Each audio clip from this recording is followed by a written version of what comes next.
انزلي يلا. شوف انا زرعت برسيم. بسم الله الرحمن الرحيم. اللهم صل وسلم عليك يا حبيبي يا رسول الله. شريف اخوكي بيقول لي امال انت زعلانه ليه يا ام احمد؟ قلت له عشان انا ما عنديش حته ازرع فيها برسيم. قال لي بقى الاراضي دي كلها اللي انت زرعتها برسيم ما عندكيش. ازيك يا حماده؟ ده انت زرعتي هنا وزرعتي هنا وزرعتي هنا اهو. ما حدش حرمك من حاجه يا امه. وكل حاجه هنا بنعملها باسمك يا امه.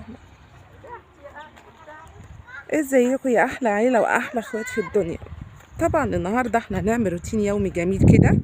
طبعا زي ما شفتوا معايا، زي ما دايما اجيب لكم جمال الطبيعه. بس يا عمر بالشكل ده.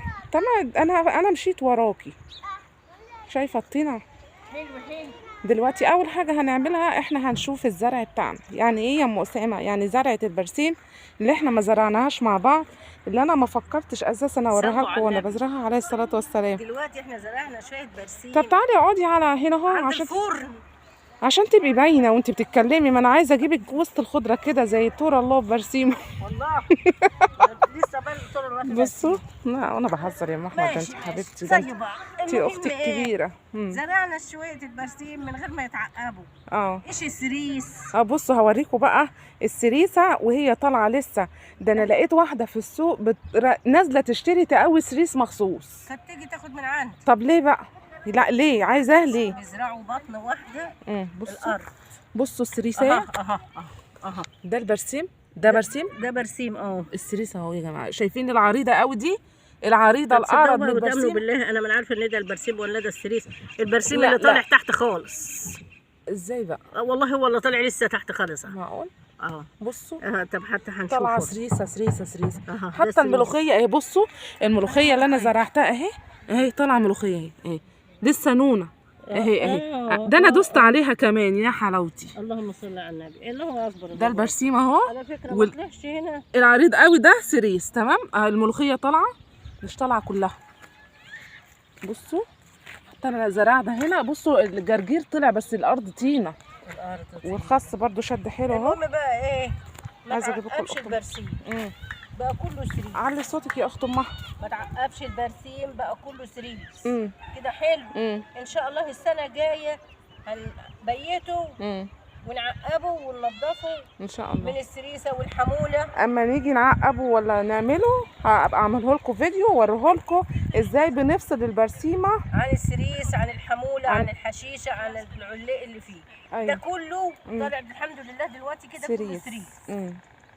مفيش فيه برسيم ونوع حاجه تانية طالعه جديده في قلبه. خضره بقى وخلاص. هي خضره بقى وخلاص للفراخ. اصل احنا زارعين شويه دول ايه. البرسيم ده نوعين والله. برسيم صعيدي على برسيم خضراوي. معقول؟ اللي هو طالع ده صعيدي يا جامد. الخضراوي اللي تحت اللي لسه طالعه. المهم ان الشبت والبقدونس والكزبره ما طلعوش ليه؟ المهم ان انت زارعه الملوخيه في وسط البرسيم. اي كده بقى الملوخيه طالعه عشان البرسيم يدفيها. اهي والله اهي. ادوس بقى هنا ولا اعمل ايه؟ اهي. طب ليه بتقطعيها؟ دي عود ملوخيه. دي عود ملوخيه. انا كل اللي تحت على الطبليه ملوخيه. اللي تحت فين؟ والله ملوخيه. اللي في قلب بيها ده؟ اللي في قلب البرسيم ده ملوخيه. لا يا حبيبتي انا زارعه الملوخيه على الحوافي. ما جيتش انا في قلب اهي. اذا كان هي طالعه اهي. طب بس ما تقطعيهاش بس. الله يرضى عليك. ما هي هتكبر وهيبقى سهل ان احنا نشيلها يعني. دول شويه البرسيم اللي احنا زارعينهم ناكلهم من الفراخ. شايفين؟ والفرن بتاعي الحمد لله نشع من جوه.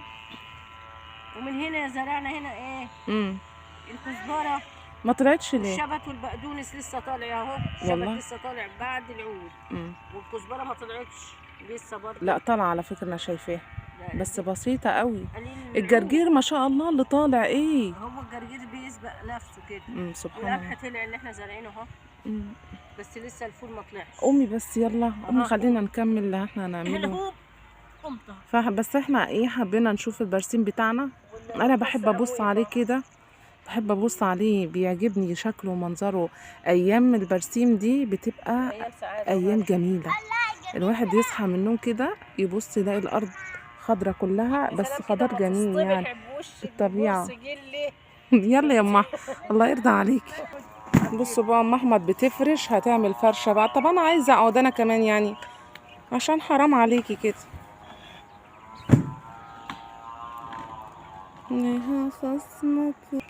بصوا بقى ام احمد بتعمل ايه دلوقتي. ام احمد هتسيب الطيور بتاعتها وهتقعد بقى كده زي ست زمان. انتوا واخدين بالكم؟ ثانيه واحده اصبري كده. هتسيب بقى دلوقتي، هتسيبهم اهي علشان تاكلهم في الشارع. انتوا واخدين بالكم؟ كانت زمان ست الله يرحمها بتجيب تقعد كده. بس كان بقى ايه زمان، ما كانتش البيوت زي كده، كان البيت بالطوب والطينه، وكنا فلاحين قوي عن كده. احنا فلاحين برضو وكل حاجه، بس فلاحين اكتر من كده. اللي كان فيه الجاموسه بقى والبقره والحمار، وكان فيه بقى الاسطبل او بالفلاحي كده الزريبه بتاعت المواشي او البهايم. كان وسط الدار عندنا واسع، وكانت بتجيب. طب ارجعي ورا شويه. فين كانت بتجيب البط او الفراخ زي ما انتوا شايفين بالطريقه دي، وتقعد في وسط الدار. طبعا هي ما كانتش بتبقى ماسكه في ايديها بوصه او عود حطب طويل، عشان مثلا لو فرخه جريت كده تعملها كده تقوم راجع تاني على الاكل، وتقعد تاكلهم على ايديها. والله العظيم سبحان الله، كان البط بيكبر هوا بسرعه، تاكلهم على ايديها وتحط لهم الاكل بالشكل ده.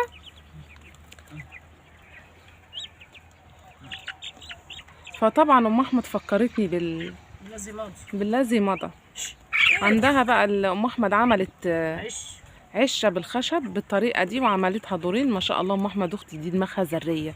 انتوا عارفين ام احمد دي لو الزمن يعني كان الحمد لله دي كانت بقت ايه، سفيره الامم المتحده. دماغها يعني ما شاء الله عليها كده. ايه وانت بتبص من البلكونه؟ انزل اختش اهو، نقي بقى اللي انت وقعت. فهي جابت بقى الرده وجابت الدشيشه قولي معايا اسمه ايه ده؟ البادي وهتاكلهم. طبعا زمان بقى كانت ستي بتربي ولا 50 بطايه. لا دول ايه 3 دول. احنا ما علينا، انا بتكلم ان هي كان بيبقى عندها اللي هي كانت بتعمله زمان. كانت ارزاق. كان لو عندها بطتين 3 كانوا بيطلعوا وربنا بيبارك لها فيهم. لا زمان كانت البركه بركه يعني، ما كانش زي دلوقتي خالص. تيجي تربي البطتين عاملين زي الصعاليق. مش زي هنا، تحس ان هم ايه مش عارفه هم عاملين كده ليه. لكن زمان كانت الحاجه حاجه، وكنا نعمل الاكل تحس ان البط ليه طعم والفراخ ليها طعم وكل حاجه كده ليها معنى. ايام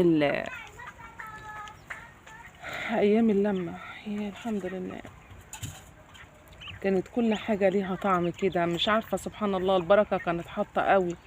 ما هو طبعا الناس الكبيره في البيت بتبقى بركه، وبيبقى عندهم حسن تصرف.